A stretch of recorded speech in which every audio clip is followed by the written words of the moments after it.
and gentlemen, at this time, we'd like to introduce the game starters, beginning with our visitors from Harcum. Number 2, Tom Lindsay. Number 4, Michael Ford. Number 5, Joe Peters. Number 7, Archie Sowell. Number 8, Alex Asa. Number 9, Ryan Kingsford. Number 10, Daniel Roth. Number 14, Max Schultz. Number 15, Omar Ayala. Number 17, Jorge Menendez Fernandez. And starting in goal, number 6, Abdul Wahab. Harcum is led by head coach Alex Graver, who is assisted by Kevin Wolf. Now, the starting lineup for your CCBC Essex Knights. Number 1, Rin Yasui. Number 3, Opar Aseheni. Number 4, Brendan Hollingsworth. Number 5, Saul Martinez. Number 9, Isaiah Price. Number 12, Seth Onolaja. Number 17, Hamza Igidre. Number 18, Akomi Rios. Number 19, Dago Adachi. Number 30, Kuda Kuchizawa. And starting a goal for your Knights, wearing number 45, Jet Roby. Your Knights are led by head coach Joe Fiedler. He is assisted by Omar Abukar, Danny Maskell, and Abiye Jet.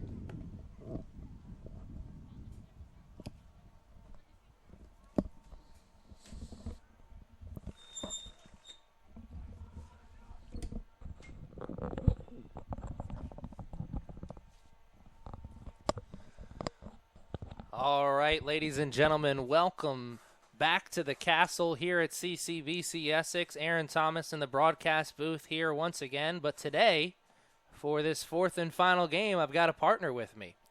My name is Patrick Coonan. I'm a former Knight soccer player myself, interning with Rocco Jeppy.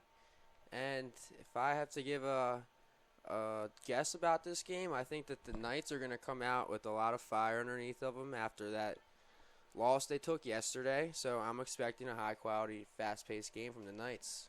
I think that is a very good opinion there and a very safe judgment, because yesterday for the Knights did not look very good. Yesterday for the Harcum Bears didn't look very good either. These are two teams that were 0-1 yesterday, so they're looking to pull even at 1 apiece here in the 8th and final game of the weekend. It's been an action-packed soccer weekend, and it's almost come to a close, but this potentially could be the best game of the weekend. A lot to live up to with that last game. Absolutely. That last game was a nail-biter, a 4-3 win for the Monroe Mustangs. And kickoff. Here we go. Starting things off, the Bears in the purple jersey, the Knights wearing the white jerseys. Number 9. And the Bears, an early opportunity all the way into the box on their first offensive possession and an early corner kick. You're a former goalie yourself. How do you want to play these corner kicks? Well, you definitely want to get, I personally like a guy on each post, and you need to make sure that everyone grabs a man, because that's the easiest. If someone gets unmarked, then it's the easiest to score a goal off a corner by far. Oh, they're playing it short. Good recovery by the Knights. Ooh. And the second clear attempt, not very good, but it will get him out of the danger zone for a moment at least. And Wren cannot chase that one down. The Knights look like they need to just take a deep breath and settle down into the game a little bit. A lot of emotions and nerves still. It's the second game of the season for the Knights, so.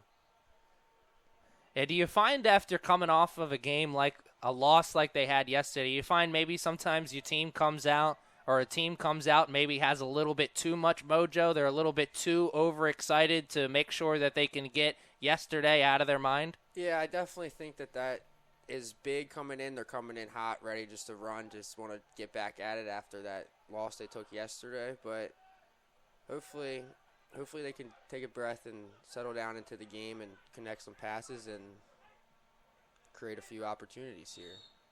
Ooh.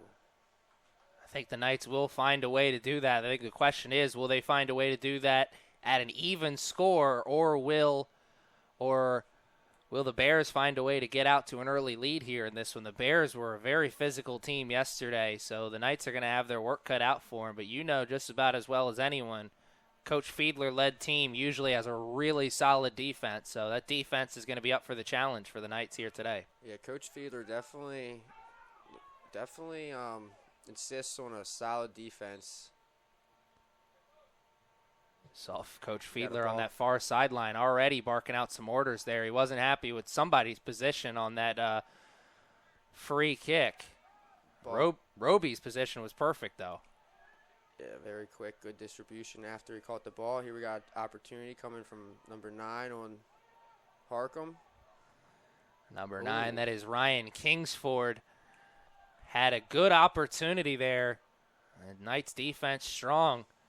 It's going to be a battle of two very strong defenses, because I thought the Bears defense was really good yesterday as well. Joe Peters in particular, number 5, big defender from London, England. He was all over the field yesterday for the Bears. I agree. I also really like number 14, Max Scholes, out of Southampton, PA. He was a show out yesterday. He caught my eye, actually. You know that a good player is really good when they catch your eye during a not-so-pleasant game for their team, because the Bears, much like the Knights yesterday, was not a very good day for them. No, it's tough, especially when it's your first and second game of the season and you're getting put out there against top 5 teams in the nation. It's a lot to ask, and it's just about how you bounce back. Ooh. Tachi. I thought that one went out of bounds. It certainly looked like it did. A great effort, though, by him to just try and get to that ball. Now, you're talking about front-loading the schedule here. All of these teams going up against really good competition to start the season. Now, that's a staple for a Coach Fiedler-led team. The Knights usually always start their season off with some good competition. Did you like that when you're in your playing days? I did. I think that is a great way for the team to see what's really out there and see how good some of these teams are. Because when we get to conference play, I mean, you're not going to be playing the likes of Monroe and Eastern Florida, but there are some good teams that you're going to definitely need that experience of playing good teams to be able to come out on top. I always thought that was smart as well, because you want to find out as a coach if you have the kind of team that's going to be molded by the fire or burnt by the fire, and the best way to find that out is to just throw the feet right to the fire and have good competition right out the gate. That is 100% true. And here is an opportunity here for the Knights. Tachi's working it up, trying to make something happen here.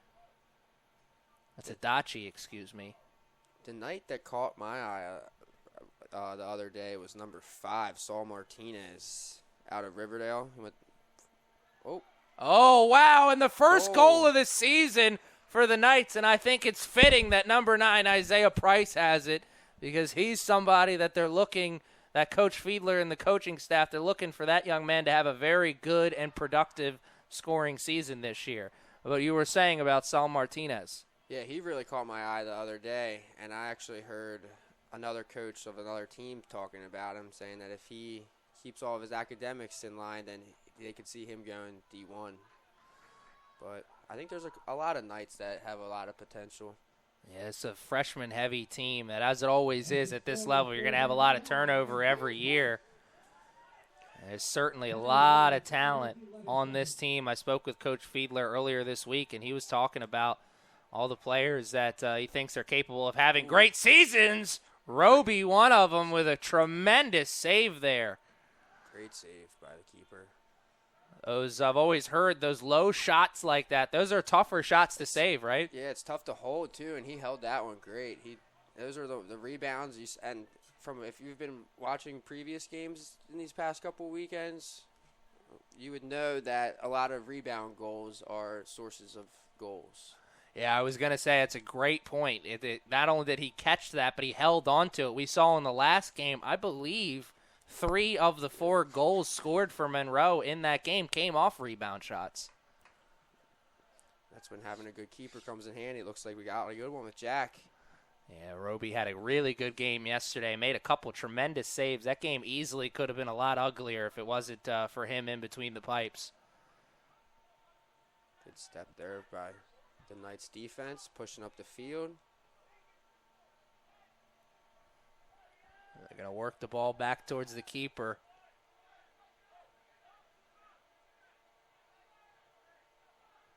Interesting to see what kind of strategy the Bears look to take after that goal. Man, it's a tough opportunity. Whoo, wow. It's got to make you feel good as a keeper to watch a defender make a play like that right in front of you. That could have easily been the second goal of the game for the Knights. Ooh.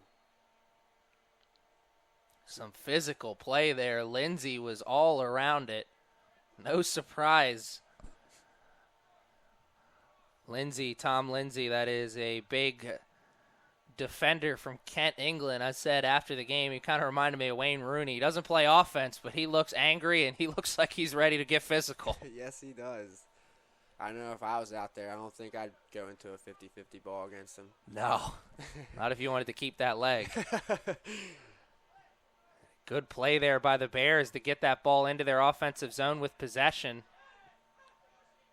Wren got it. And now he plays it over to Itachi. Itachi, Price, very close. I always wonder, what's it like coming off the line like that, try and make a save like that? Because it's always necessary. It's got to be a scary play, and so much of it is a judgment call. You know, when do you come off and whatnot? It's all a judgment call, and when you make that judgment, you have to either be all in or all out. Because if you're 50% going out, you're either going to get passed around, dribbled around, or you either have to commit or not commit. And that's good commitment by Harcum goalie Usman Decate. I don't think I would have done much better on that. So it sounds about right. A good start here from the Knights. Roby has been tested a couple times, but outside of that, they've been spending most of this first 10 minutes in their offensive zone, and that's usually a good recipe for pulling out a W. Wren on that near sideline had his feet taken out from underneath of him. Lindsay trying to plead his case, but it's going to fall on deaf ears there.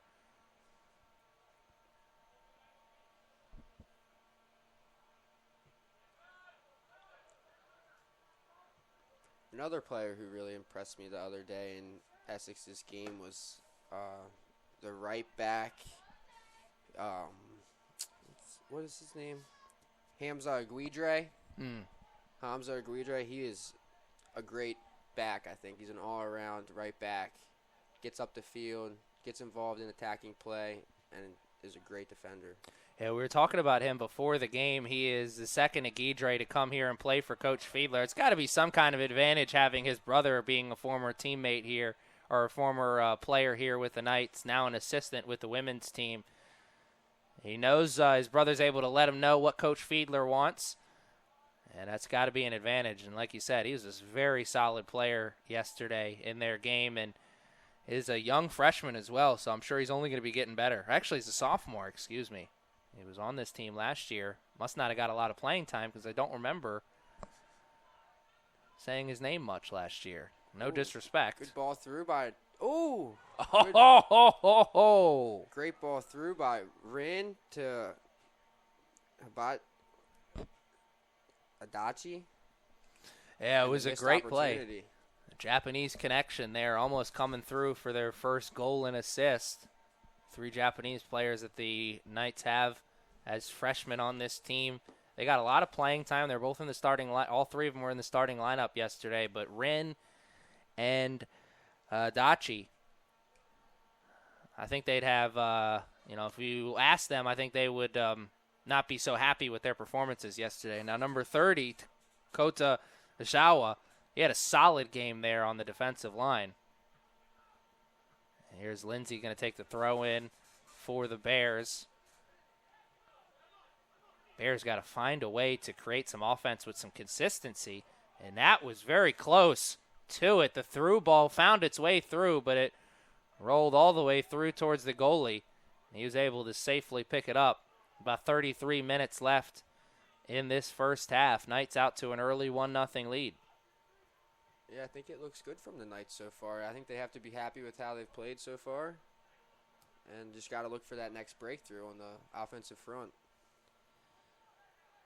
Knights now on the far sideline working it up, and a good tackle trying to get possession for his team, but it'll remain with the Knights.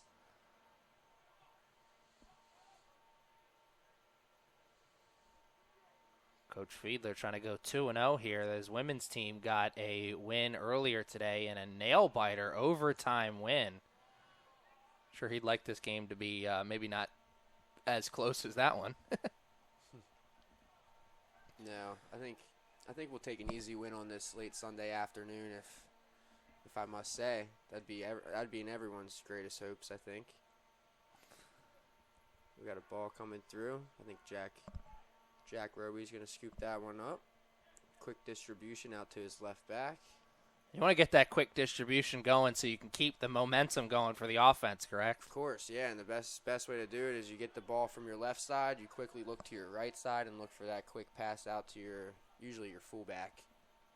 So you always want to look over to the opposite side because that's the opposite side of where the attack came from. That's smart. I would have never thought of that. It's goalie 101 for you right there. Joe Fiedler taught me much.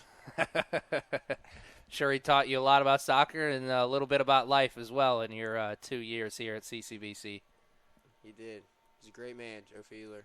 So is Tim, his son, his assistant. Good coaches. Great program, CCBC Soccer. It's a really great program. High excellence. They expect it every day when you come out here, and it's a great team, and it's continued to be great. And it's a real honor to just make the team, too, because every year, just about as well as anyone, every year there's a lot of guys who come out and try out for this program. And it's not just guys on scholarship. You got a lot of guys who are on scholarship here, but you have a lot of walk-ons trying to make the team as well. So it's a real honor just to make the team. Oh, yeah, and I came from Harford County to play for CCBC Essex, and that's what Joe recruits pretty well out of Baltimore County. He gets a lot of boys to come out because they expect CCBC to be one of the top contenders every year. And it's one of those funny things where Baltimore is so well known as a lacrosse hotbed. A lot of good lacrosse players come out of this area. It's starting to be known now as a good soccer town as well. A lot of really good soccer talent coming out of this Baltimore area, Maryland area. And there is a little bit of a mistouch there as that ball will go out of bounds. We got two balls on the field right now. Ball boy a little slow to get that last one off the field. A lot of props to our ball boys this weekend. They've been running these sidelines hard all day and night. Yeah, it's a thankless job for sure. It's almost like being a teacher. Yeah. When it goes wrong, someone's going to let you know. When it goes right, you're never going to hear about it. That's exactly right. Couldn't have said it better myself. Here's Roby.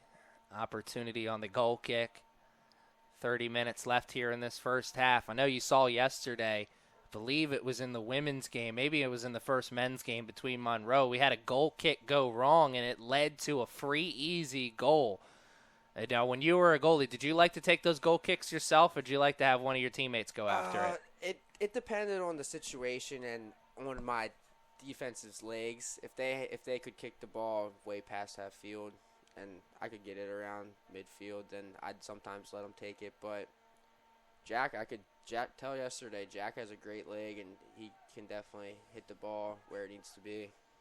Yeah, he made a couple great kicks yesterday. A lot of backspin on that ball. Kind of helps your teammates locate it a little easier. Of course. That's what – and I give props to the midfielders and everyone going up for those head balls on those high kicks and going up against each other. That's a tough and dangerous job in the middle. Yeah, that's one of the things that's not really understood about the sport is that is a dangerous play. You can easily have your legs taken out from underneath of you.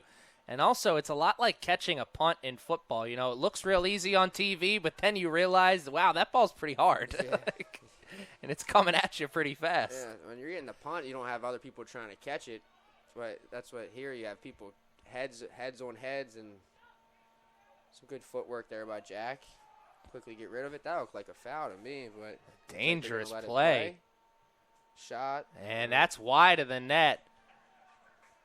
Roby avoided disaster. Like you said, that did look like a really questionable tackle there in the box, and he is still down looking at the referee. And it looks like Coach Joe Fiedler thought it was a foul too, and I definitely thought that should have been called, especially on our own 18 box where it's a scoring opportunity. Yeah, that's a great point. Usually the referees are so quick to make those calls in the box because, like you said, it's a difference maker. You miss a call in the box, and a lot of times it's gonna lead to a goal. Luckily, it didn't that time for us, but hopefully he catches the next one. Good interception there by Peters. Couldn't do anything with it. Bears are really struggling with possession here. They don't keep time of possession stats in soccer like they do in football, but time of possession, it's really just as important in soccer as it is in any other sport. You want to not just clear the ball, but clear the ball with possession. You don't want to just steal it. You want to steal it with possession. And if you possess the ball, that's what? It means the other team's not. That means they're chasing all over the place, getting tired, trying to work for it. And here we go. It looks like we have an opportunity down the sideline. Dachi got himself into a great area, but a nice tackle there. He took a hard dive, but he definitely got the ball first. Here's Wren working that ball around. Smart working it back to the defense. Don't try and force the issue. Let something open up. Like you said, possess that ball, and the quick short passes, make the defense run around. If they do, and if you can do that, eventually you'll probably find the defense out of position, and you can take advantage of it. That's what all the best teams in the world do. If you watch the likes of Barcelona and Juventus and all those clubs. Wren, oh man, left-footed shot. Thought maybe he'd touch it with the left and then put it over towards his right. Maybe he's a dominant left-footed player. I don't know, given that shot, I don't know if that's the case. That wasn't the most accurate shot there. But it's smart. A lot of times you'll see guys try and run around that ball and make the shot a little bit more difficult. By the time they get over to their dominant foot, the defense is over there, and now you've lost your opportunity at goal scoring. And that, to me, looked like it was a solid stick on the ball, but the ref called it against Essex here. So, and one thing I do think that Essex needs to do today is challenge this keeper in the goal for Harcum, because the other day he looked okay, but he made a couple big mistakes that I think we could exploit here and find a couple more goals. Yeah, that's a great point. He did make a couple of really big mistakes. Kind of made it a little bit easier than he needed to for the Mustangs yesterday. I mean, you're already down, and then you got a goalie making a couple big mistakes like that. It's going to put your team in a terrible situation. Here's possession for the Knights. Wren on the near sideline. Quick give and go. It works to perfection. Can he run to it and chase it? He can. Gets the cross off, but he puts it right towards the keeper. That was a good combination play there. That's what we need to get down in the corner, get those balls across the middle. Balls to the 6 are the easiest way to score goals in soccer. Play it to the 6, goalie's 6 yards away, doesn't really stand a chance most of the time.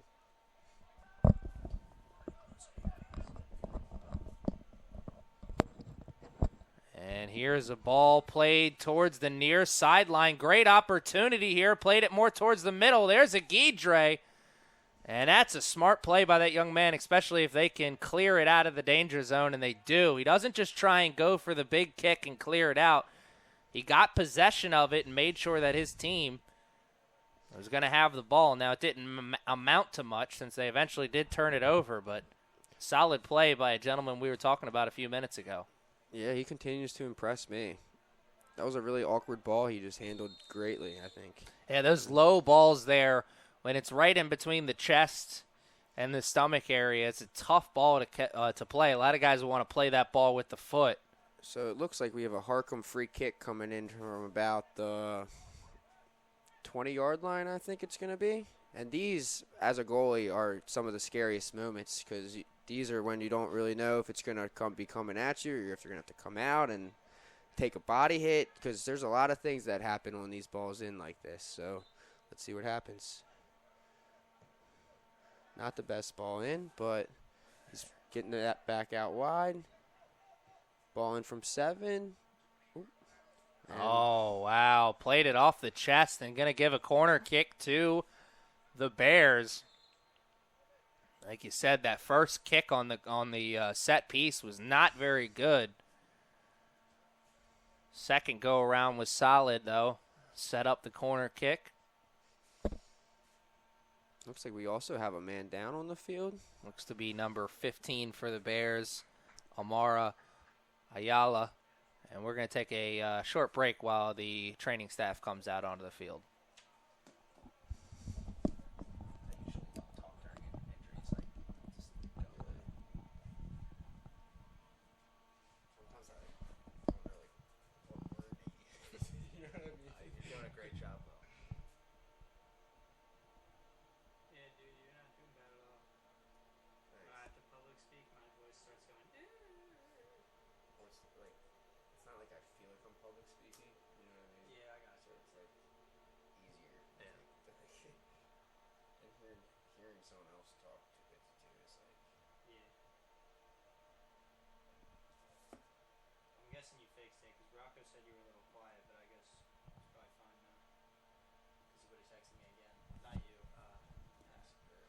Never been mistaken for quiet. Yeah, I must not have had it close enough to my face. I didn't want it to be like hearing me breathe and stuff like that. Yeah. And also that doesn't have this little thing on there, so that's smart to do that. Because this thing stops. You could just start saying it with your chest a little more.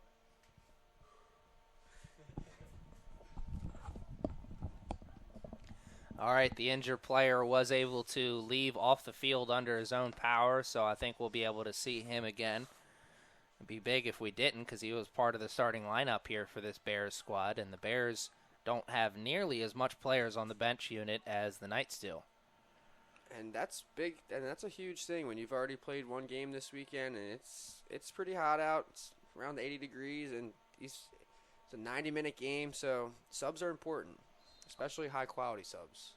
Here's the first corner of the game for the Bears. It's a solid corner towards goal-scoring area. I think one of the Knights players headed it out of the danger zone.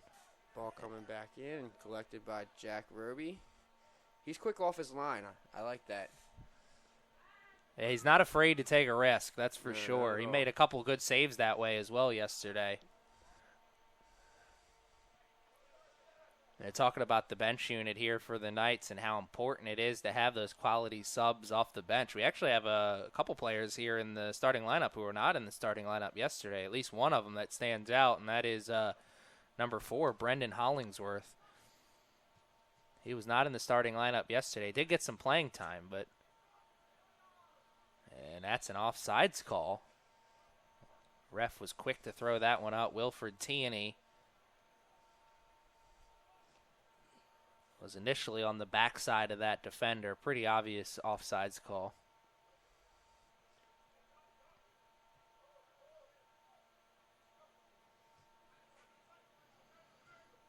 Now, in your time here at Essex under Coach Fiedler, did Coach Fiedler and the rest of the assistant coaches, they preach to the defensive line, to the backs, to move as a unit so you can almost use that offsides call as an extra defender? Of course, yeah. You got to slide as one. That's what they all stick together. If it's on the right side, the right person will step up, and it's just everyone kind of takes each other's spots, and that's what they preach that hard. I guarantee you that they were doing that for weeks before these games happened this weekend. Yeah, it's just smart soccer. You see that a lot. You can use that offsides call almost as a fifth defender. Looks like we got an opportunity here. I like every time I think Harcum's on the ball, White is swarming all over them. Yeah. It's We're like not giving them much time on the ball. Ooh. flies at a what a picnic. move. Rin there. He pulled it behind and then That was turned the something. Jets on. Ooh. Man, that was a physical tackle there. Price took a hard shot. Yeah, it looked like a little bit after the play, too. Price is one of those players, though. He'll embarrass you. Here come the Bears. 2 white jerseys near that ball. None of them can get to it, and the Bears waste another opportunity. That one's well over the net. I'd like to have that one back. We're almost 25 minutes into this contest. Price will take a seat on the bench. Sam Anduha checks into the game.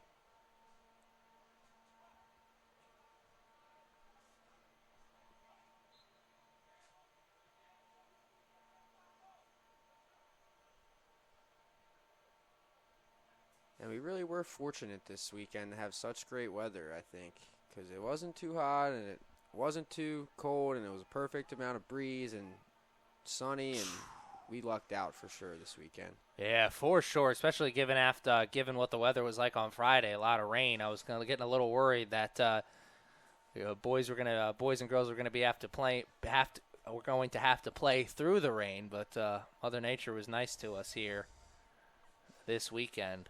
You never know with that Baltimore weather. No, it's crazy. All 4 seasons in one. There's a throw. Going to go for a quick throw, try and catch the Knights out of position. They do not. Once again, like you said a few moments ago, every time the Bears have possession, it seems like 2 or 3 white jerseys are after that ball. Yeah, I guarantee you Joe's telling them to press up and get on everyone who's got a ball and don't let them connect that next pass.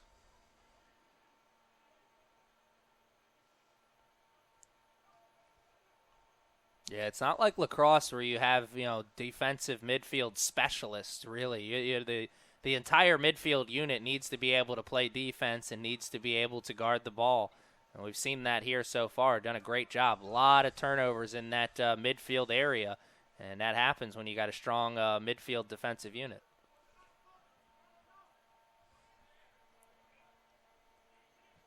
Ball's going to be kicked out of bounds, cleared. They're not out of the danger zone just yet. Here's Rin. Quick throw. Finds the Bears napping. Long shot is wide of the net. A smart play there set up by Rin Yasu, the freshman midfielder out of Japan. Got a quick throw in. Saw that the Bears weren't ready. Put it over their head and almost led to a goal. That's how a lot of goals are scored in soccer, is quick opportunities when no one's looking, usually complaining about a call or something of those sorts, and quick change. Oh, look at this pressure on the goalie. Yeah, I've said it a few times here this weekend. It's well known and accepted that the transition game in basketball is so important, but one of the things you don't hear about a lot is the transition game in soccer. That transition, when you can go from defense to offense quickly and catch the other team off guard or out of position, that's a lot of your goals are going to come off opportunities like that. There's a solid opportunity. Rin gets knocked off the ball. It's one of the things I'd like to see moving forward for Rin is him get a little bit stronger on the ball. He's been knocked off the ball quite a few times here this weekend. It looks like the Essex Knights will have a free kick from about the 25-yard line, 30-yard line. I wish our turf had the numbering for the. I always try and just count backwards from wherever the box is. It looks like they're about 15 yards outside of the box or around that. And with this iffy goalkeeper, I think this is a big opportunity here for the Knights. Ball in. Oh. Not a very good quality strike there. You want to get that a little bit more in the air, right? That's going to test the keeper a little bit more. Definitely would probably like that around the back post. But a lot of times opportunities start from those kind of iffy balls in that people don't really know what to do with, and then it ends up hitting someone and bounces right to someone's foot, and you never know what's going to happen in the game of soccer. You really never know how that ball is going to bounce. We saw that a couple times. Actually, the Knights women's team, they got their game-winning goal in overtime off that. I didn't even realize it was a goal until it went in, and the ref was blowing the whistle for the game. Yeah, that game was a nail-biter. I was on the edge of my seat for sure.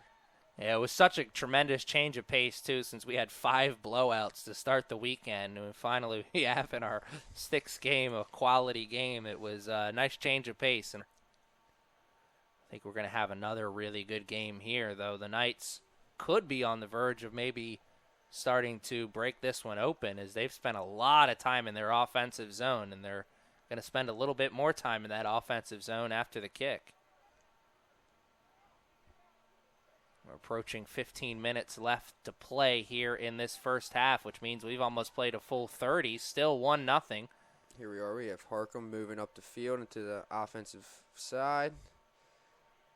And once again, these Knights on defense are swarming.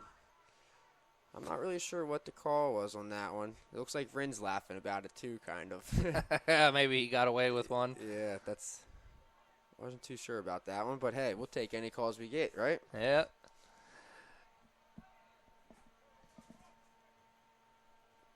Ooh. Oh, wow. Great defensive play there by Michael Ford. Referee that has his flag up for offsides on the far side. That was a great combination play there, right there. That could have been dangerous for sure. Yeah, the Knights have done a great job with a 2-man game here, working through the offense. Couple give and goes and the combination plays, like you said, they've if they can keep that up, they're going to get another goal here by the end of this first half. They're keeping the pressure on this Bears team. Not giving up anything for free. Oh, a nice step over on the far sideline, and it will not lead to much. It does lead to a call by the referee, and the Bears will still have possession here on that far sideline. Under 15 now to play. 1-0 is still the score. An interesting stat on that scoreboard over there. 1-0 is the score, but also says 1-0 in terms of shots on goal. I don't know how accurate that is, because now I'm thinking Roby saved a couple, so he's had to seen a couple shots on goal. Yeah, I'm not really sure. Too bad we don't have control of the scoreboard up here, right? Oh, then again, I don't know if I want that much pressure on me. Yeah, I don't think we do. Don't want the players to get a chance to yell at me for not starting the clock on time. Ooh, ball in, going up. Good job of clearing that out of the danger zone, at least for right now. Well handled by the Knights. Let's play on the run. Go, boys. Ooh. Dangerous tackle there from behind, and Wren is taking a beating this weekend. He has gotten thrown down to the turf a few times, and that's our first yellow card of the game. And that card's going to Luka Momic, who's from Serbia. Wow. A long way from home for that young man, but I hope he's got some family listening over there, and if they are, how you doing? Harcum yellow card issued to number 3, Luka Momic. We saw Luka in our last game get a card as well. Luka Arndt. Let me try that one more time. Luka Arndt. I couldn't get it on the second try either. Luka Earnhardt. He got a call in our. That was a different game. That was the last game. All these Lukas like their yellow cards, I guess. I know. Shot wide by the Knights. Looks like we have a substitute coming on. It looks like Wren's coming off. He deserved that break. A couple of really good plays for him so far. Yeah, he's been on a lot of combination play that's created a few opportunities. Looks like we also have another sub for Harcum. It's always thought that it was fitting that they should have hockey assists in soccer as well, because a lot of times those combination plays, it's not the first pass that sets it's the first pass that sets everything up, but that's not actually the pass that gets the assist. Yeah, that's a good point, and that happens a lot, because you can make it really easy if the third pass or the first passer in the row, if after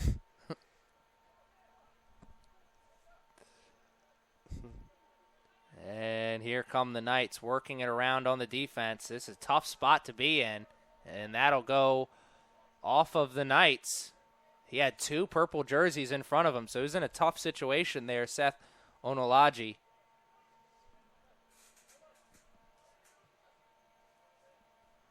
Now played in towards the middle, and it's intercepted. There is Saul Martinez making the play there.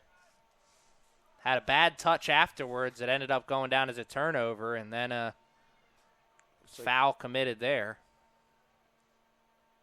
Another one of these free kicks from about 30 yards out that is going to go up in the air and lead to a head ball clearance most likely.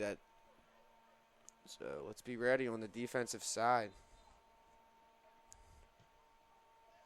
Good ball in. Curling away from the goal. Like you said, that was a beautiful ball. You see the spin on that. It's curling away from the goal, and that's headed right towards a goal-scoring area. That easily could have been the first goal of the game for the Bears.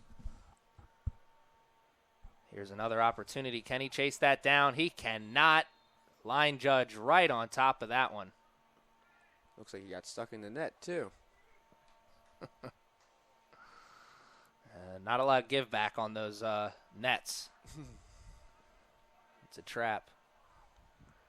And that ball looked like it. Yes, it did. It went off of the thigh of Anduja. Missed out on a good opportunity there.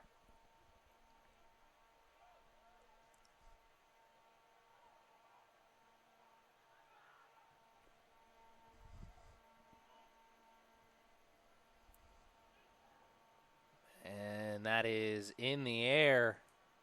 Who's going to control it? No one at first. Oh, wow. Dangerous play. That's what it's great when you're playing out of the back until it's just one mistake, one slip, anything, and then it's a free run to the goal. We saw it a lot in the women's game yesterday. You mistime the ball while it's in the air. You let it get over your head. And then you turn around, and then boom. Oh, right there, we almost saw it again. Penalty kick, Essex. Wow. This is incredible, man. This is our 4th penalty kick we've seen. That means we're averaging a penalty kick every other game. 8 games this weekend, 4 penalty kicks. That's a pretty good ratio. Makes for entertaining soccer. Doesn't make for great on-the-field soccer, but. No, I mean, you hate to see it if you're the team that gives up that call, but I think that one was correctly called a penalty kick. Yeah, you were right on top of that. I think you made that call before the ref even did. Here we go, the run-up. Oh, it's saved! Oh, man.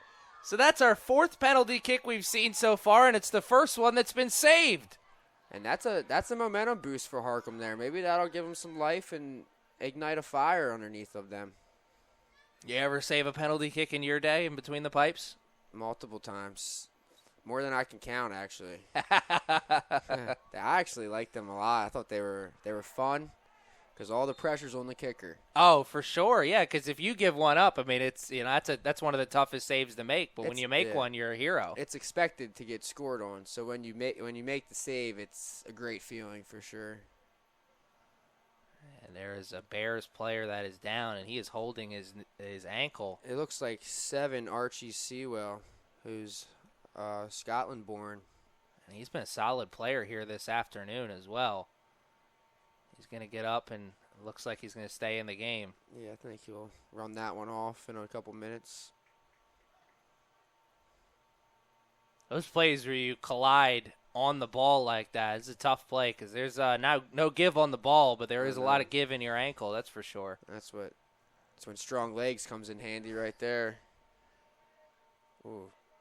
Did you guys have a strength and conditioning program when you were with the Knights? Did you guys do some weightlifting? No, we never lifted weights. It was kind of like a take it on your own kind of thing. But playing soccer, you don't really need to lift heavy weights. I mean, maybe a couple leg days would do you good, but you really don't need to work out your upper body if you're playing soccer. Yeah, I'd imagine peak cardiovascular shape is what you really need. Oh, yeah, of running out there. Running. That's what Fiedler's been making these boys run for weeks before this weekend, so that's what the Knights actually look like. They're still hauling around, pretty good, pretty well conditioned, I'd say. That was one of the things I brought up in yesterday's game as well. Even though the game didn't go the way that they wanted it to, they did look like there wasn't a lot of tired legs out there. I didn't get the sense that they were beat physically.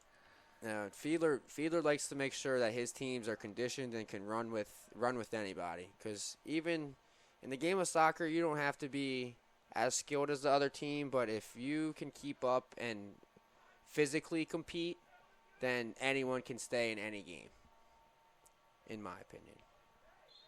Ooh. And there is a pretty obvious call, ref, right on top of that one. We're under 10 to play, actually getting close to the 5-minute mark of this first half. It's been a very competitive first half. Ooh. It looks like a little action on the far sideline. The ref is taking his spot. He's going to get a yellow card for that. He got right into the other guy's face. No yellow card, just a stern talking to. And that happens all the time, and you see it whenever you watch. If you guys watch soccer on TV, get up right after the foul and get up into people's face. But most of the time, they're not speaking English, so you can't really tell what they're saying. But it can't be anything nice. No, I'm sure.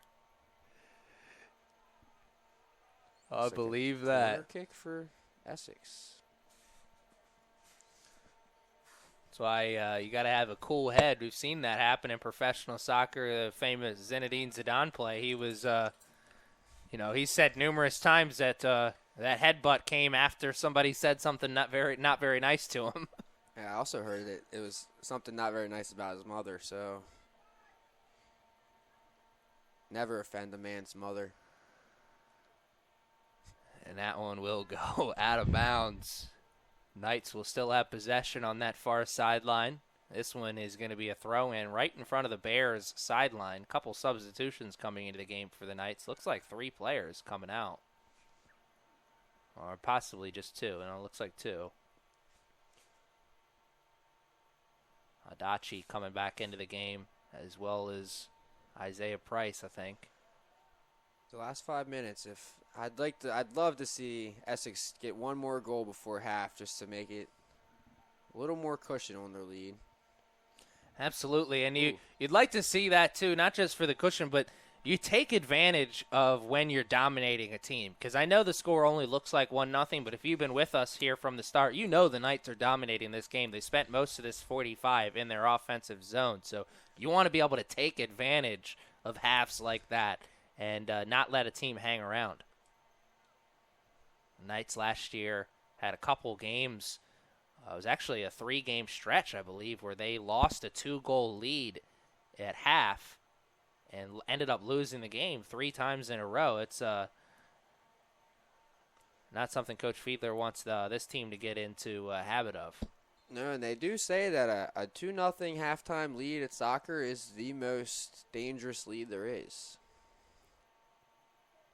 Why? Because you feel confident moving you forward. have You start that little losing. bit of confidence that I can lean back a little bit, relax, and then they score one, and it's another game, and then they're scoring another, and it's tie game. And yeah, momentum is one of those silly things. You feel like it's all on your side, and then you blink, and now it's all on the other side. Oh, what a save, and the rebound.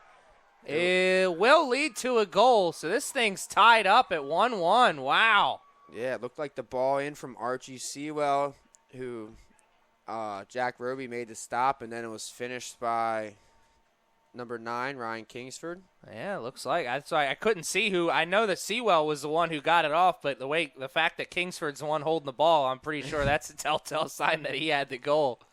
I always like when they do that, when the guys do that. They go right over and they pick up the ball. They don't want to waste any time. Wow. Brand new ball game. We were talking about 30 seconds to a minute ago about how we wanted to see the Knights get another goal here before half. Now the Knights need to worry about not giving up another goal before half. We knew that this was going to be a tough game. We knew that this Bears and Knights team were pretty evenly matched. It's a lot of neutral play here. A lot of play in the middle of the field between these two. It just popped into my mind, too. Now, how big is that save on the penalty kick? Huge. Absolutely huge. Kind of changed the game, really. The Bears were a little down and out up until that point. He made that save, and they really started to come alive after that. Yeah, like I said, that momentum swing on a PK save, that can get your whole team amped up and start a fire. And we just got burned. Certainly did there. 3 minutes is all that is left here in this first half. What an exciting first half it's been. Lindsey with the interception at the midfield line. And the Knights get it right back. Solid play at the midfield from the Knights. Not a solid pass there, though. That was telegraphed.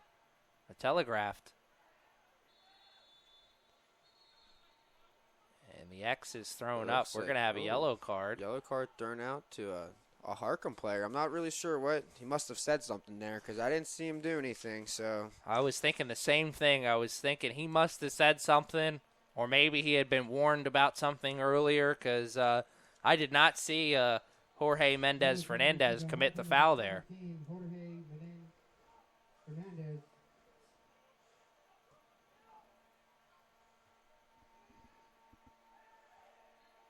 Shot is good, but that won't count. wow, That's tough. that's an iffy call right there because it looked like he was just kind of using his body. I didn't see any hands or anything, and after a shot like that, you hate to see that get called. Just about to say, you always hate to have a call like that go against you, but particularly after a shot like that, because those are some of the toughest balls just to get a foot on. You're coming at that at a weird angle like that. Oh yeah, he just hit a rocket, and that's a shame that did not count for the Knights there.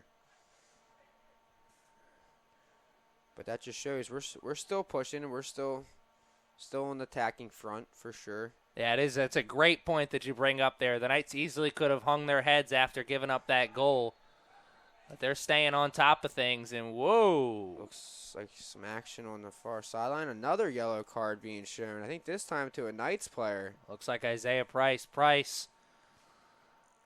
And Gotta stay level-headed. Yeah, you definitely don't want to see this game get out of control, because that's the easiest way to get your mind out of the game, and that's how you let up goals. When your mind's not into it and you're thinking about the fouls and taking people out and all that, and that's how you end up losing games. So hopefully the Knights, Joe Fiedler, can settle them down at half. And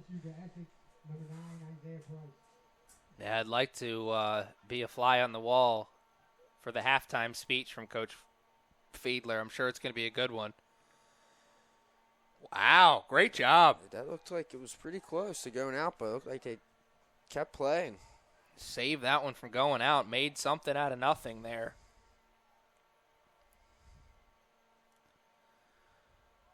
Now a little hot potato, and the Knights commit the foul.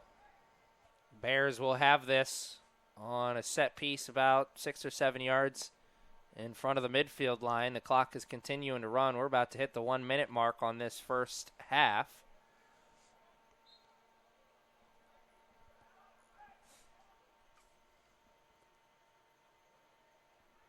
Ball is in the air. What a good kick. Oof. Sends it back towards the defense. That's Lindsey. Lindsey's going to put it back in that same position. Another good play. This time on Dunha is able to clear it out. 30 seconds, though, still left on that clock. They're not out of the danger zone just yet. No. Turn. Cross. He missed it. Hopefully he didn't hit it at all. Oh, ref said he got a piece of it. Bears will still have possession here.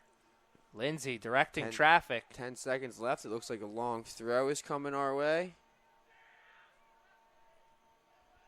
And safely cleared out by the Knights, it looks. And it looks like that'll be all she wrote for this first half. Clock is hit, triple zeros. The score is 1-1.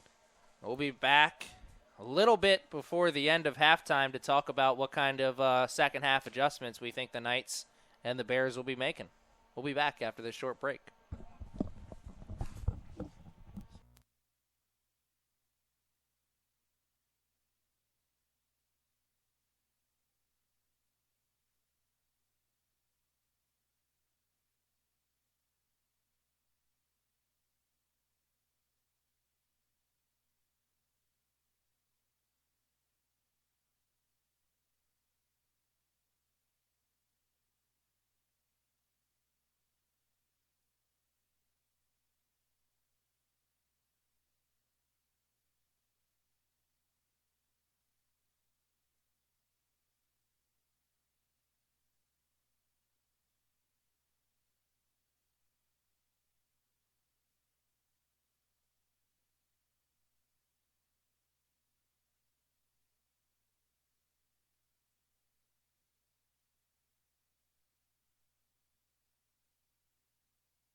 All right, ladies and gentlemen, we are back here, and Aaron Thomas joined by Patrick Coonan. And Patrick, what did you see in that first half? Any adjustments that you think any of these two teams can make? So I wouldn't say any major adjustments, but I do think Essex could clean it up a little bit, a little more combination play, because I think the combination play is what led to a lot of the opportunities we got. So if clean it up, keep the passes clean, possess the ball, and I think that they'll find the lanes to send the ball through and get another one on the scoreboard. That was such an interesting first half for the Knights, because really, if you were with us from that whole 45, they pretty much dominated everything up until they let in that goal. Now, some of the momentum definitely switched after the big penalty kick save, but even after that, they spent a lot of that time in their offensive zone. They gave up that one goal, and that really opened things back up. Guidre was not expecting that give and go, and I think number 4, Brandon Hollingsworth, probably should have had his head lifted up. He would have realized that Guidre wasn't ready if he would have noticed that he got stopped by one of the Bears players. Missed opportunity there from the Knights. Yeah, that's the most important thing about soccer is having your head up and finding those open people, and that's what people are usually calling for the ball too when they want the ball. That's a big communication is one of the biggest things in soccer for sure. Little battle in the corner. Dachi got beat there. Guidre here will take the throw in. Looked like he was playing with his hair. I was just about to say he wasn't expecting that throw in. He was still putting up his ponytail. I don't miss those days at all. Good recovery, though. Good recovery. Wren on the other side. Wren had a pretty solid first half. He was in on a lot of good passes. I'm not sure what the call was there, but looked like an opportunity for the Knights that it was a foul. I'm not sure. I did not see it at all. I don't really know what was the call, but had that been something. Here's an opportunity, set piece. Give a little bit of a restart. Oh, nice head ball. Better recovery defensively, though, by the Knights. That's Seth Onalaji. That was a dangerous opportunity for sure. That's skip head ball. Man running onto it, and that almost just cost the Knights there. That's one of the more impressive plays in all of soccer to me, when you can get that head ball and you can flick it over either towards the goal or towards a teammate. Yeah, that's certainly a very pretty play. I never liked heading the ball. That ball hurts your head. It does. Give these kids props. It does. We were talking about it earlier. People at home do not realize how hard that ball is. Yeah, these are official balls, and these refs make sure that they're the proper air inflation in them before. No Deflategate situation going out there. Yeah, only if the NFL did so too. But I think they fixed their problem with that.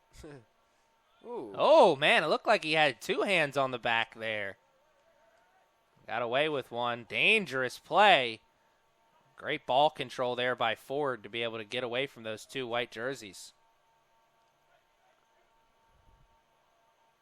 Lost some ankle tape there. That was a good ball over to the far side. Ooh. I think it's safe to assume that the physical play is only going to increase the longer that this game continues to be 1-1. Oh, yeah, and that's what just heard Fiedler asking for a yellow card, and that looked like it could have been, because that looked like it was pretty intentional and after the play, I'd say.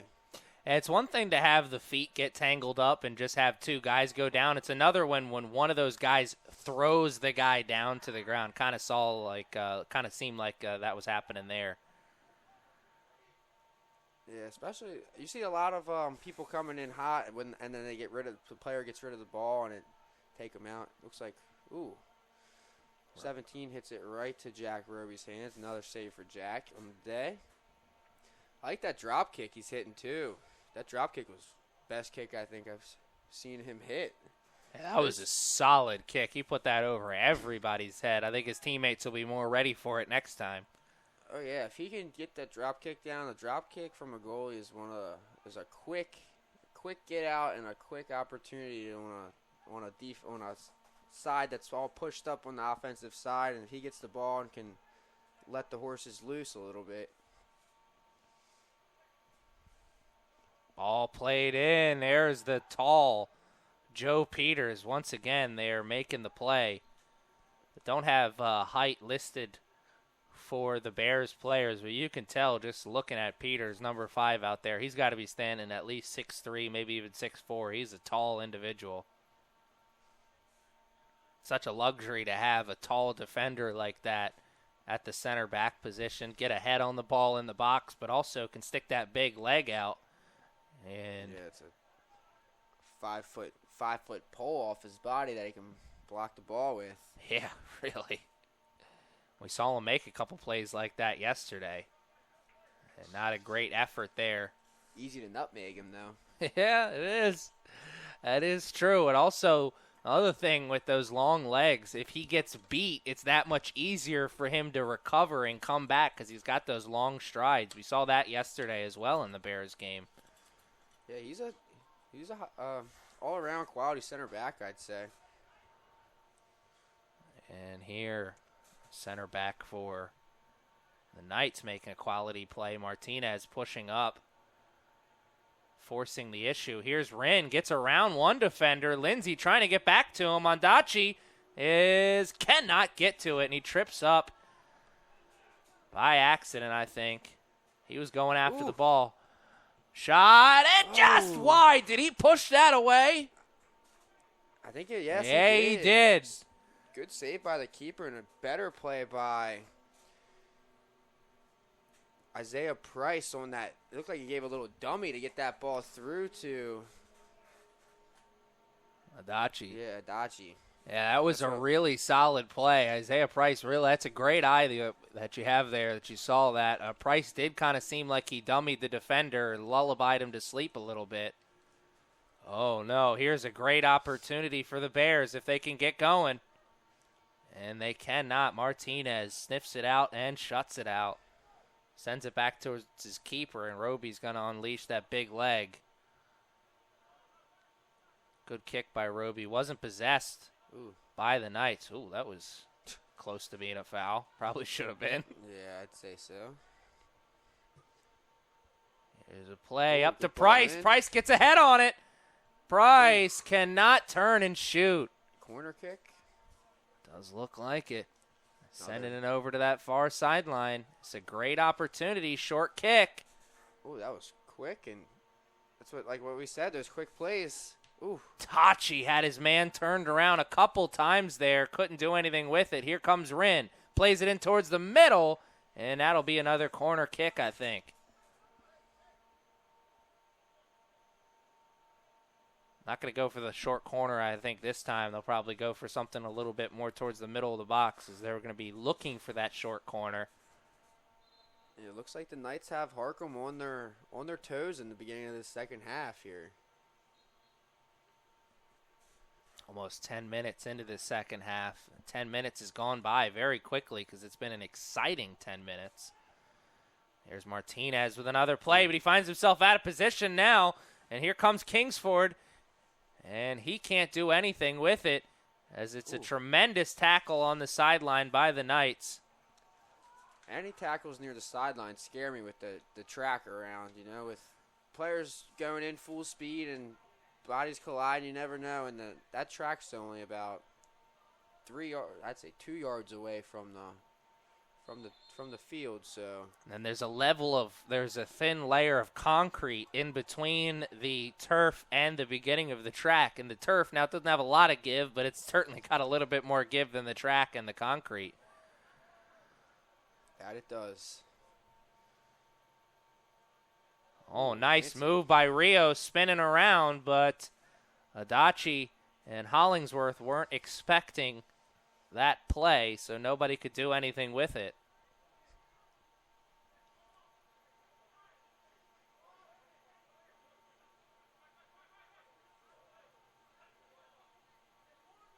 This is just a throw-in. Remind me of this. This is an interesting little rule. On a throw-in, I don't think that there is a set time that the player must throw the ball in. It's kind of a ref's discretion thing, and once they realize that they're wasting time on purpose. Oh, what a save. That was going towards Hollingsworth, and he was going to put it in the back of the net.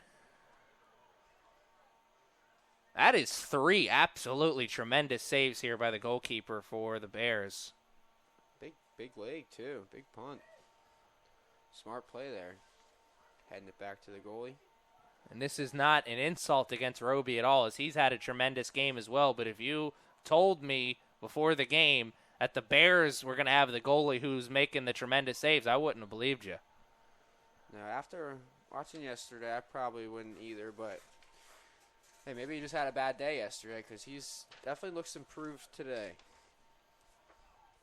Also could have just been a result of running into a buzzsaw that was that Monroe Mustang, or that was that Monroe Mustangs team. That's a very high chance too. That Monroe team is something else. And it's almost like every season they are like that, because they're one of the more solid programs here in this area. Oh yeah, one of the most solid in the nation for JUCO soccer for sure, men's and women.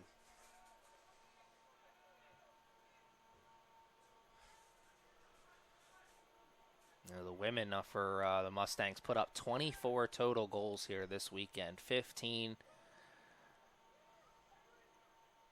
on Saturday. And then 9 today, but they let one up today actually too. They did. That was probably the surprise of the weekend so far. Yeah. Wren is continuing to take a beating. I think he may come out of this game here shortly. Or Matt. Yeah, the ref needs to get control of this game. Because once the players think that the ref isn't in control, then they start doing things that they don't think that they are allowed to do. I think that's what happened in the last game that we saw before this one, where we had so many yellow cards issued to both teams. Joe Peters, the one who's getting the yellow card right now. It's big because this is a goal-scoring opportunity here for the Knights, and he is the tallest and probably the best defender for the Bears. Yeah, big opportunity here for the Knights. They're going after this short-staffed, really. Let's see what they come up here with. These 4 players over the ball. Who will take it? Kind of go for a surprise little thing. Look at the players creeping up on the right. Oh, Dachi. Good hold there by the keeper. Not a great effort there. A little bounce shot, really. Some of those bounce shots, being a goalie, those are some of the hardest ones to hold. Those ones that are bouncing right before your feet. Those are tough. And you were talking about it earlier. It's not enough just to get a body on it or to get a hand on it. You got to catch that cleanly and hold on to it, because if not, you're going to give an opportunity to the other team. Yeah. Everyone they crash the goal, and they know that rebounds are one of the most common ways of goals in soccer. Do you have a way as a goalie to practice going up against those rebound shots like that? There really isn't much you can do, but actually play and get those rebound shots on you. And yeah. That's what it's quick ups and then being ready for the next one. That's what it's reaction time. It is. It's quick reaction. Here's an opportunity. Lindsay and the Bears will take this throw in far sideline in their offensive zone, trying to get a little deeper into their offensive zone. Rios tried to flick it over to Martinez. Martinez had no idea it was coming. You think as a team, especially at this level where you're playing with so many new guys every single year, do you think the communication comes a little bit better to a team later on in the season? I would say definitely. Once you get a feeling of how everyone plays, how they typically react to certain plays. Looks like we have a little scrimmage going on over there on the far sideline. Looks like once again Tom Lindsay's involved in that, the captain for the Harcum team. Man who got the yellow card a few moments ago for the Bears is back into the game. That is Joe Peters. Can't say I'm surprised. I knew he was going to be back in there. Bears can't afford to have him out of that defensive line for very long. Headed towards the 30-minute mark of this second half. Oh, here's Hollingsworth. Great opportunity. And he'll slow it down, get into a better spot, and Hadachi cannot get towards it. Rios will have a chance to restart things on offense here, and that one, ugh. To build on the communication thing, it also can be difficult when you have players from out of nation, as we do this year with a couple of players from Japan and elsewhere. It's tough to communicate, especially if they don't speak the native tongue well.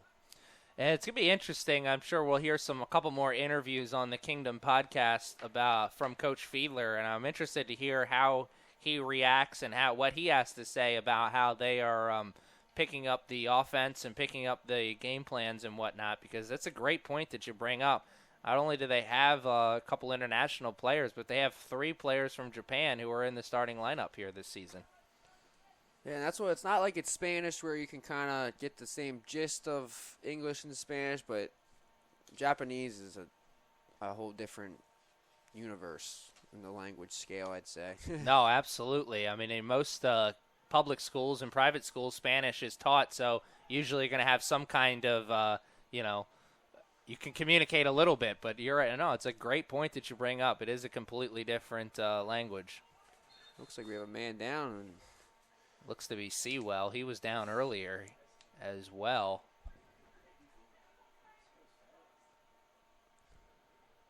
Oh, no, that's Kingsford. And he's the one that scored the goal, I believe. I believe that you are right.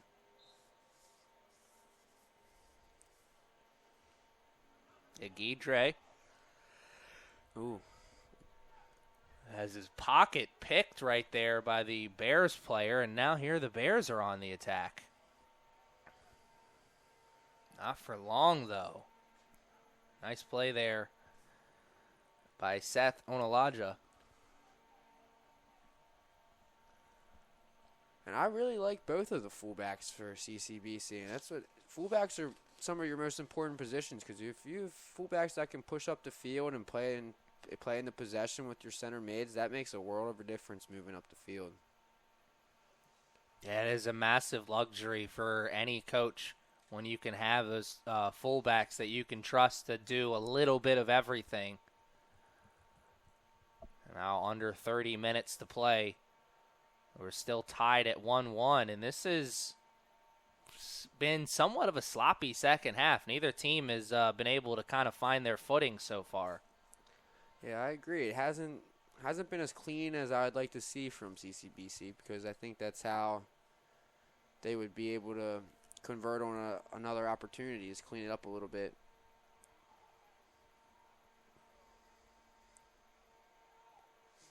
Couple different purple jerseys had hands up in the air. I don't know if they were calling for a handball or calling for some kind of foul. Whoa, Ford had hands all over the chest of Handachi. That's another thing I've noticed this weekend. Whenever anyone goes down, everyone's hands go up, and then everyone wants a call. Everyone's arguing for the call, hoping that they sway the judge's decision. That's what I said earlier today in the first men's game. You know, I understand you're always going to want the call, but you have to understand at some point that you're not LeBron James. You know? Like, you're not going to be able to convince the referee to look in your direction. He's going to call it the way he sees it, and that's it. Even more likely to get fouls, James Harden. Yeah. He's a walking foul for a defense right there. Sure, the Houston Rockets will be a little bit easier to watch this year with Russell Westbrook now on that team, but when him and Chris Paul were on the same team, I couldn't even watch them.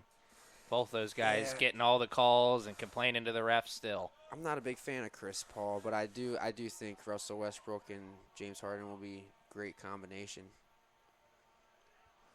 But one of these two teams is going to have to find a great combination to get back into this game and get back into the lead. Now, of course, if the Bears get the second goal, that'll be their first lead of the game. Guidre almost lost it there on that near sideline. Like you said, I do think this is very sloppy second half so far, and that is not playing to Essex's advantage, I don't think. Because I think Essex is a better technical team, and I think that if they settle down and just connect the passes where they need to be connected, and the lanes will open up. But it doesn't look like they're too interested in connecting passes right now, as they're playing more of a kick and run kind of. Ooh, look at this combination from Harcum. Yeah, it's a great point that you bring up. It's been a combination of kick and run and individual offense. A lot of guys trying to go through multiple guys, and Ooh. oh wow, that is another hard tackle that Wren has taken. I don't know if he's got a kick me sign on his back or what, but they're going after him today. I think that was that Tom Lindsay right there with the yellow card? If it was, that's his second, That's- isn't it? Issued to Harcum, number 2, Tom Lindsay. That's what I thought too. But I think I only saw the yellow come up in the air. But it looks like Tom Lindsay knows that he's off the field.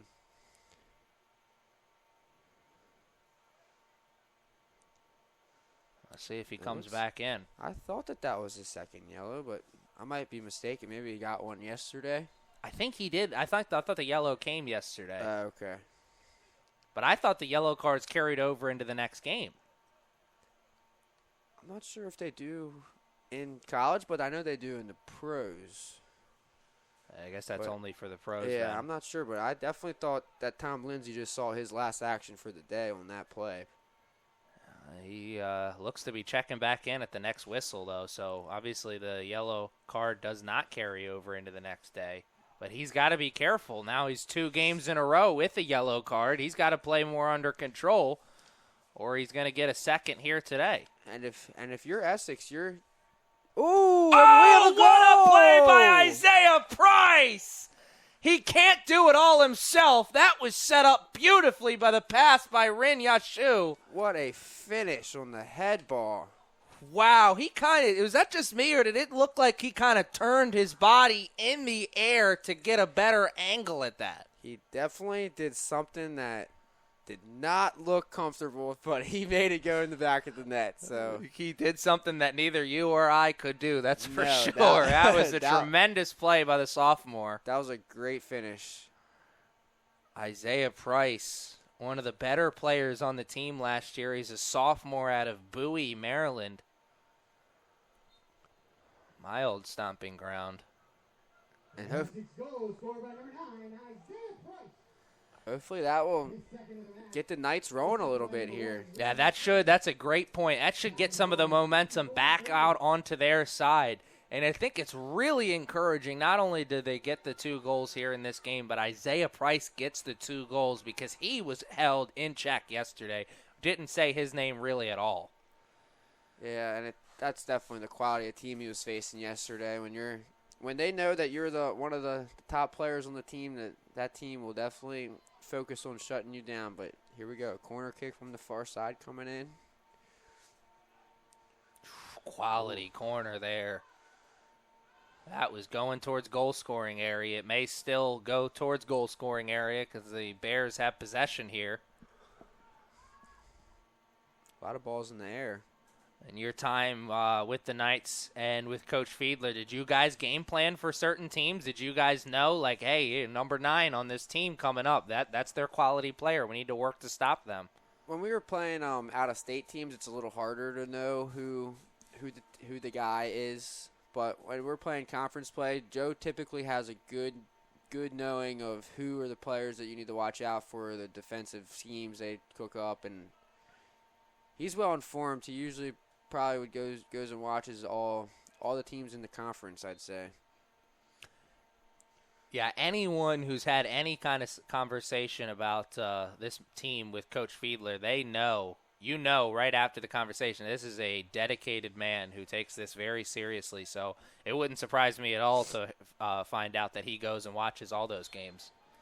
And Kingsford finds himself offsides, talking about it earlier here in this game. That's why you move as a line and use that use that offsides call as an extra defender. And Essex just did a magnificently, right? Magnificent. Oh. Sorry, that was a little tongue twister right there. I got a tongue or a fly stuck in my throat right there. It happens to the best of us. Yeah, can't do much about it, but just swallow it and keep going, right? I always struggle with especially. I always put the X on it. I know there's no X in it, but I just always do it. Yeah, there's a couple weird words out there that make me feel iffy. Here come the Bears working it back towards the defense. And, Rios is going to get a card for that one, I think. Oh, man. That looked like number 7 was kind of playing with the ball a little bit there, and he tried to step on it and make something out of it. But I don't know if that's yellow card worthy in my book. Maybe if he's had a couple more fouls on the day, but I don't recall him having many fouls today. I think that yellow card is a lot more of a, hey, I got to get back into control of this, and I need you to know that I'm not tolerating any of this anymore. And that's important for the ref to do, for sure. Andy Portello, actually, it was the one who got the card. Now under 25 to play. We're approaching that 20-minute mark, which means we're almost 25 minutes into this second half. The score is 2-1. The Knights are back in the lead. Oh, wow, what a play. And what a save! And the whistle was blown, so the save won't count for anything other than a nice memory. That's a point-blank save, and I'm sure Roby is happy that the whistle was blown before because he didn't catch that one cleanly. It was a great save, though, by him. That's a tough save. It's coming at you point-blank like that. I mean, it's almost got to be not impossible, but really difficult to catch that one. Oh, yeah. You almost have to put the fists on it. Yeah, you can't really catch those. He did a great job with that one. And those, when you know you can't catch it, it's important to get them out wide or out of bounds, or so they're not sitting right in front of the goal mouth. That's what I was just about to ask. When you have a shot like that, that's why you see goalies like punch up a lot of times. They want to punch it up and over the net. Yep, it's important to get it out. You'll take a corner over a open or a goal right in front of the open goal mouth. So Jack did a good job on that one. Here come the Bears, far sideline. Still knocking on opportunity's door here. I thought the goal for the Knights a few minutes ago would open things up for them offensively, and that just hasn't been the case so far. Hollingsworth, nice move to stay with it. Didn't end up getting the steal, but great effort. Talking about effort, Seth Onalaji with the tremendous effort, not only to pickpocket the Bears player, but to have it with possession. He didn't have that possession for long, though, as he ended up turning it over himself. He got bailed out by one of his teammates. Looks like we have a corner kick coming.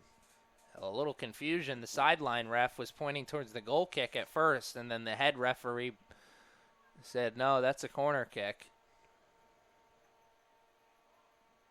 Here's a corner. Great opportunity for some offense. Sewell will take this corner.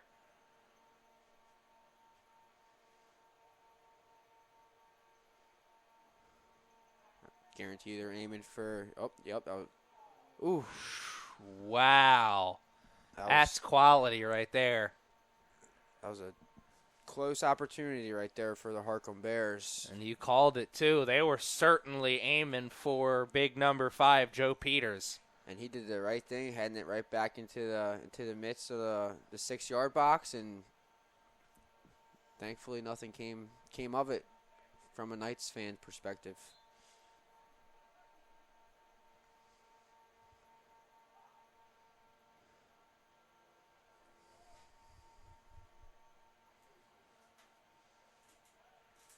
All these battles for the ball on the 50-50 balls, there's been a lot of them today, and a lot of them end up in fouls, and I'm happy to see that one didn't there.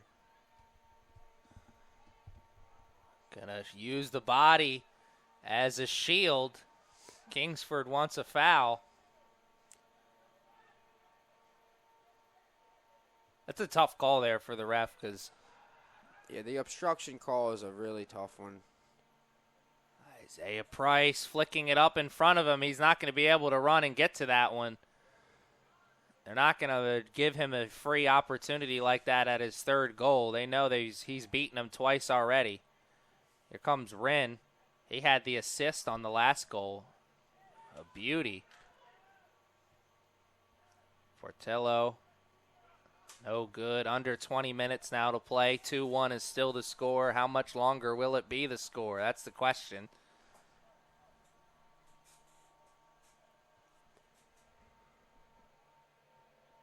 I definitely feel another goal coming in. I'm not sure who it's going to be, what team, but I think it's definitely going to continue to open up a little bit here. I think you're right. I'm feeling the same thing, honestly. This is a game that's Ooh. far from over, and they look like they locked knees. Yeah, number 8 looked like he just hurt his knee pretty badly right there, and he's holding it.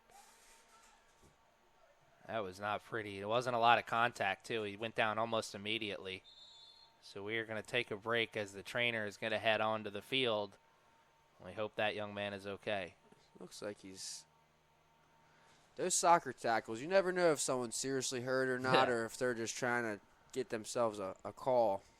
But this one looks like he's limping off and might need to get some ice on that one later. Yeah, and with a tackle like that too, you always run the risk of knocking knees, and sometimes one guy feels that a little worse than another guy, and I think that's what happened there. Guy's knees just happened to collide.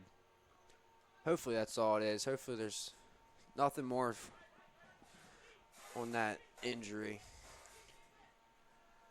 I'm a victim of a torn ACL actually, and I wouldn't wish a knee ligament damage to anyone in the world. It's not a fun thing to go through. Yeah, I've had a friend have a couple ACL surgeries. Did that happen to you in high school or at your time here? It happened to me after my time here, playing basketball. Oh, wow. Yeah. Just some pickup basketball with friends, and someone fell on my leg, and bang.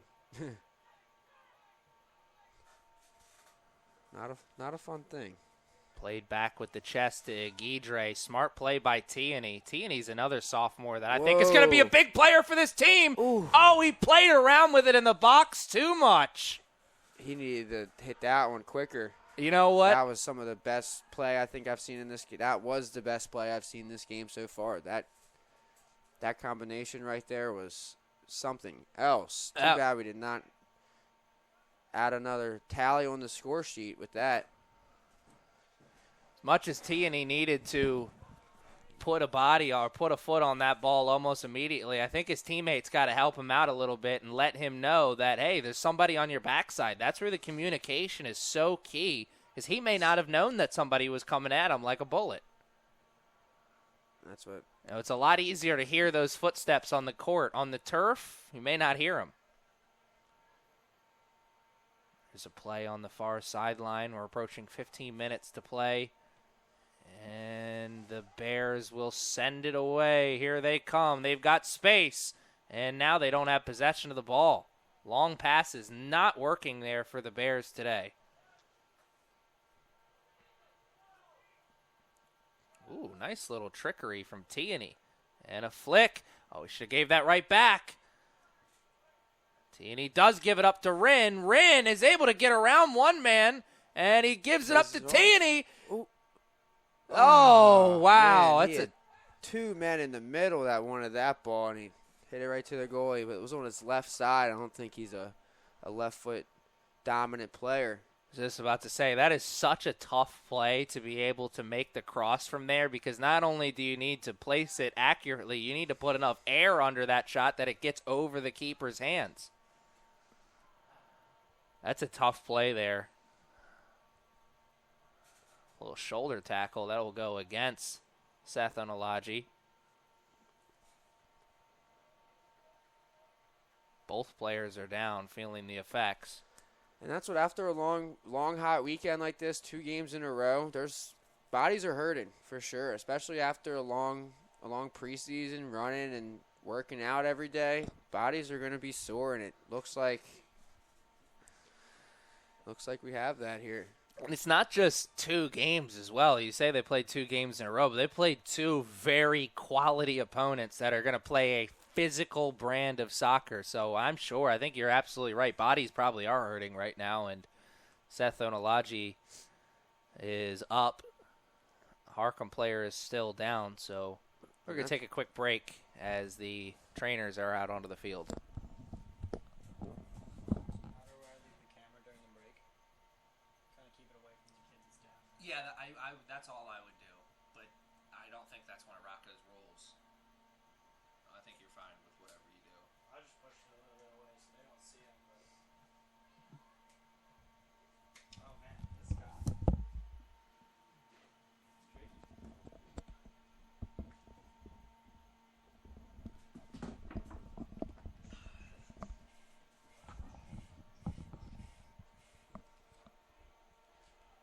I don't have good anticipation in soccer. I'm sure I could follow a baseball around or football or something. I have no idea who's going to kick it next. All right, we are back here. Both injured players were able to leave the field under their own power, so we may be seeing them later on today. 15 minutes and some change is all that's left in this one. Good ball. Woo, man. Great play. Peters was there again. Great play by the defense to win that ball over. But you said Joe Peters around 6'3", 6'4". I was standing next to him yesterday. I think he's probably closer to the 6'6" size. Look at him towering over those defenders in the box. They're trying to throw it towards him again, and this time he gets caught with a hand in the cookie jar. That's what he's the bigger man, so most of the time the fouls are going to go against him. Yeah. And in that case, that happened. It's a big man bias. I'm sure that's what he was trying to say. Not on that one, though. He had his hands all over the white jerseys. That one's a pretty obvious call.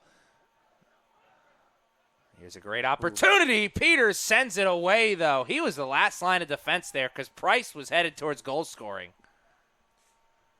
Rin plays it over. Here's a chance, and it's sent away. Shot! What a save! Wow. What a cannon of a hit by number 14, Andy Portilla, the freshman out of Laurel. Man, and if that was just even a foot in the other, or a little wider, that would have went in the back of the net for sure.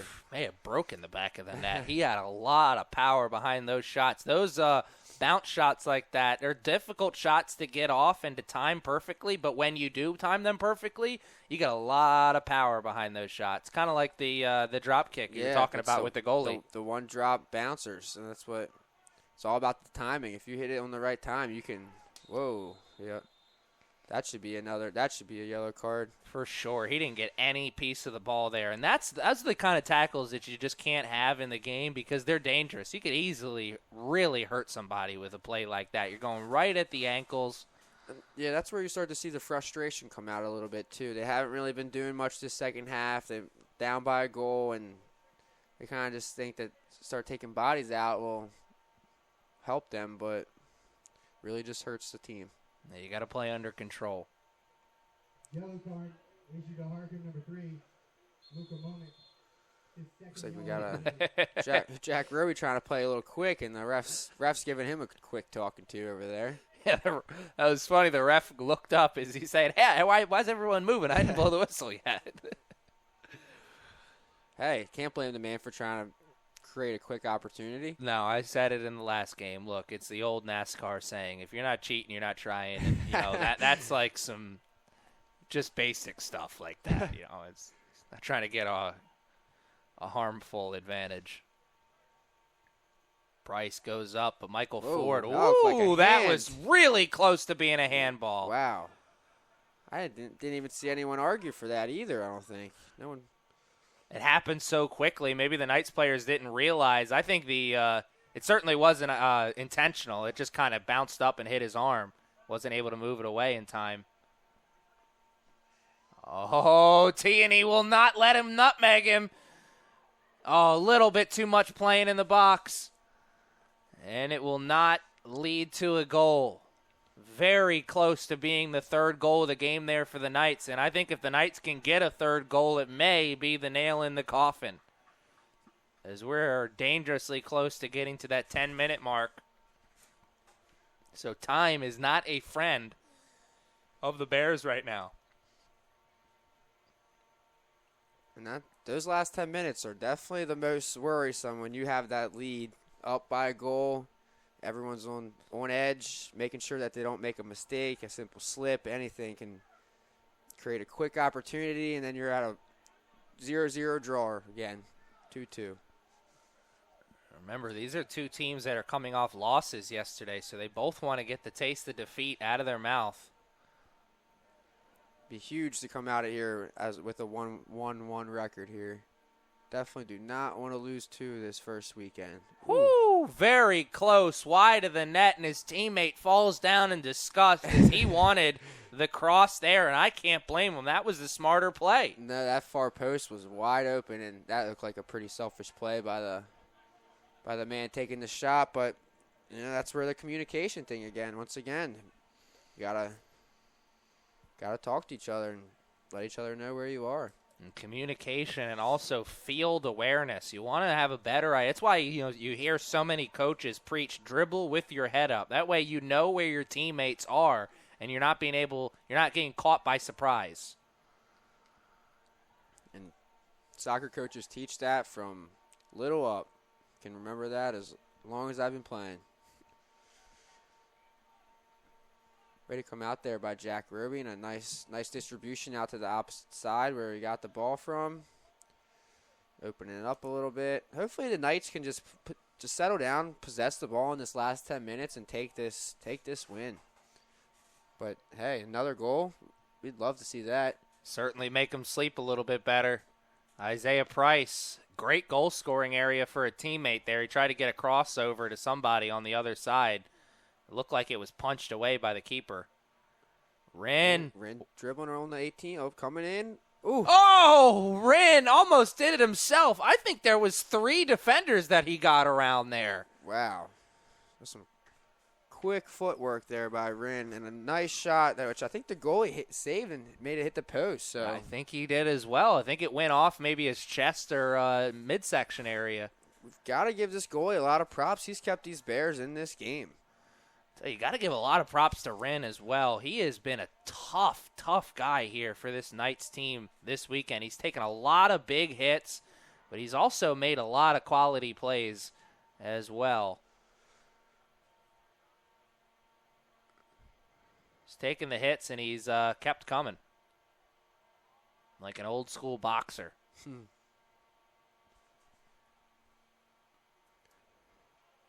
Just keeps getting up. Look, another one. I was just about to say another one, and that one was a little much. Under 10 to play now. The Knights are in the driver's seat. They got to do everything they can to make sure that they stay in the driver's seat, and there's a handball. Sideline was calling for it immediately. That's a great ball over to the opposite corner. Yeah, that's a great way to get the offense started there. No one was over there except for Wilfred Tierney. Now, he couldn't possess the ball cleanly on the first touch, so it gave the Bears enough time to regroup. Oh, whoa, my. Guidre is set up with a great flick. He's got a chance. He'll pass it over. Tierney misses, and so does Price. He splits the uprights Justin Tucker style. Guidre making the unselfish play and giving that ball away. I thought for sure that he was going to rip that shot from there. Yeah, he had a pretty good angle, and I think he could have finished that. But that's a good teammate right there, trying to make it for the easiest player to score the easiest goal. And that time it got deflected. Honestly, I think more than 50% of that time that leads to a goal. That was just unlucky. Yeah, really. those balls to the 6 are the most dangerous balls in soccer. Ball on the far sideline, now towards the middle, back to the far sideline. And here we're starting to see what you were talking about late in that first half. The Knights stringing together quality. Ooh. Oh, Isaiah Price may not get a better opportunity all season long. No one stopped ball there. He got himself into a great scoring position, I think, and kind of surprised himself. What a strike that was. If that would have been on frame, that would have, like you said, broken the net. That was a cannon.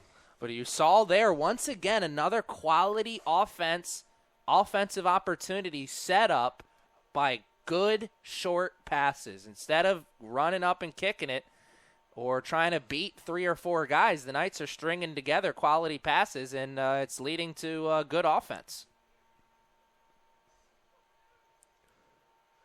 Good recovery play there by number 2, Trevor Hoffman. It's interesting to see Hoffman into this game here. I think Coach Fiedler is going to him because he trusts him. He's not in the start. He hasn't been in the starting lineup the first 2 games, but he's a sophomore returning from last year's team. And I said numerous times he was one of the best defenders they had all season last year. I was really surprised to not see him in the starting lineup when we started things. But now here, winning time, 6 minutes, 30 seconds left. Who's in the ball game? Mr. Hoffman. Joe definitely knows his personnel and who's got their strengths and weaknesses. Ooh, head ball up by, looks like the call's going Essex favor.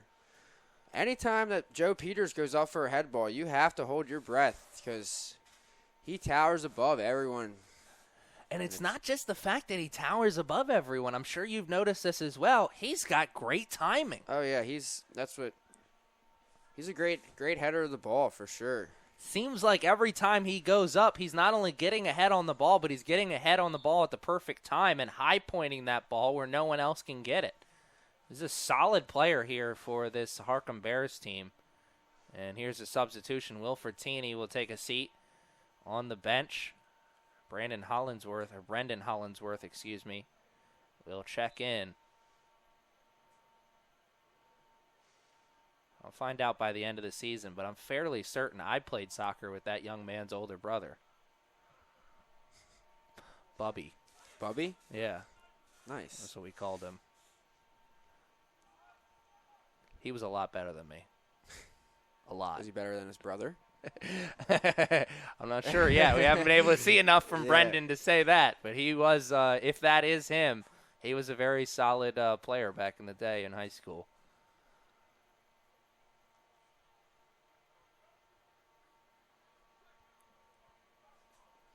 There's a play on the far sideline over everybody's head. Knights are able to send it out of bounds. They're going to keep trying to use that Tom Lindsay big throw in here in these last couple minutes, I think. We saw him try to take advantage of that in the last 30 seconds of the first half and almost led to a goal for them. They've been held scoreless here in the second half. Whoa, that's a big throw by Lindsay. Unleashing the cannon. I think refs having a stern talking to the players in the box, maybe some hands. A lot of hands on Joe Peters when these kind of moments happen, and refs got his eyes on him now. Ball's in the air. It's headed right towards Peters, and he cannot do anything with it. It'll be a corner kick.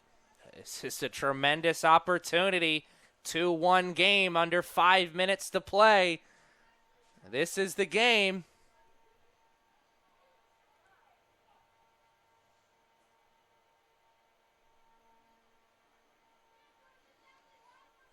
Ball is in the air.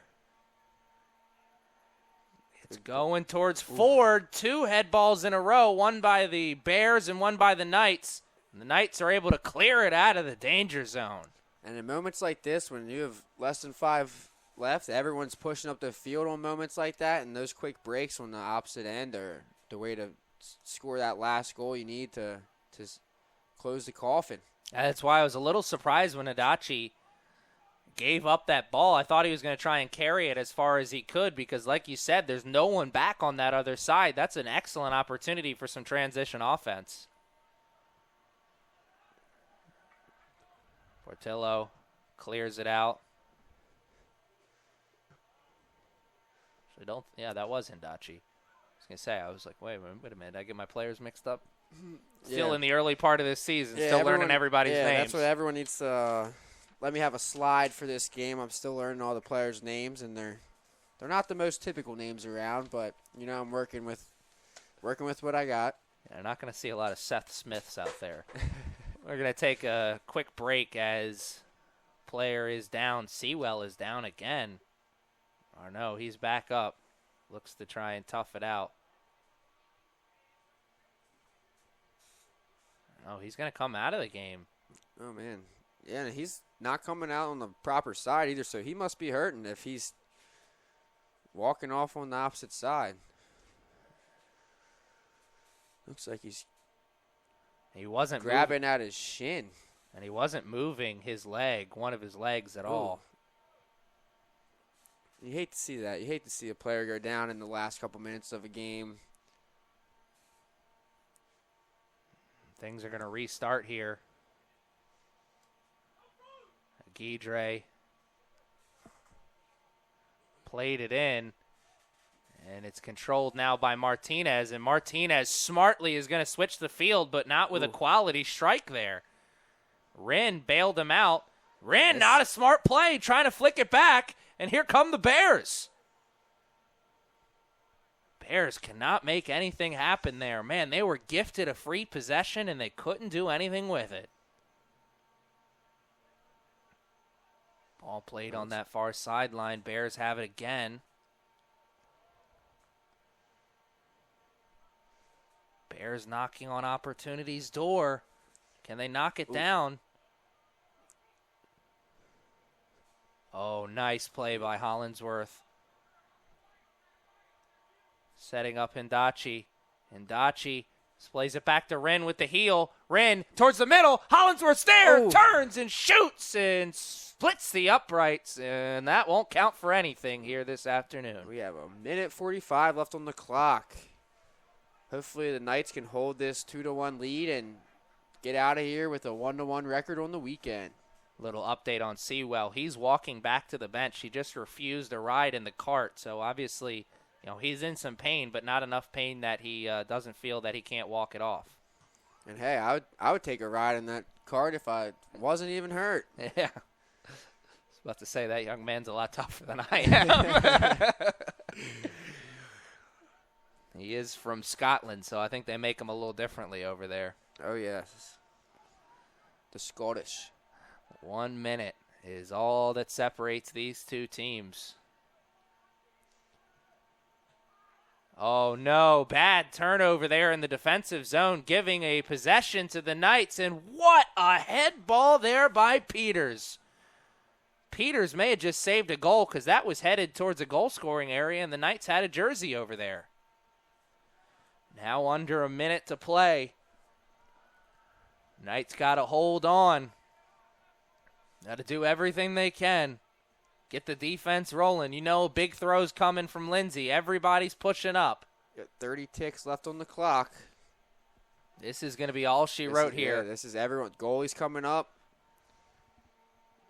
Goes right towards Peters. Shot. Oh, Ooh. It's deflected. And it is sent away here momentarily. Peters can't get a shot off. And now it's sent away, and that will be all she wrote. What a... I know, I can't even. Breathtaking last 30 seconds there. Oh, man. What a lucky game for you. Your first game as a broadcaster, and you get to call a 2-1 nail-biter. Yeah, that was something else. Thank you all for tuning in on these fine CCBC Essex night games. Oh, it's been a tremendous weekend for soccer here. I want to say thank you to everyone who came to the games, and thank you to everyone who watched at home. I hope you can join us for our next broadcast. If you can't, I'm Aaron Thomas. I'm Patrick Coonan. We'll talk to you next time. Good afternoon, good evening, and good night.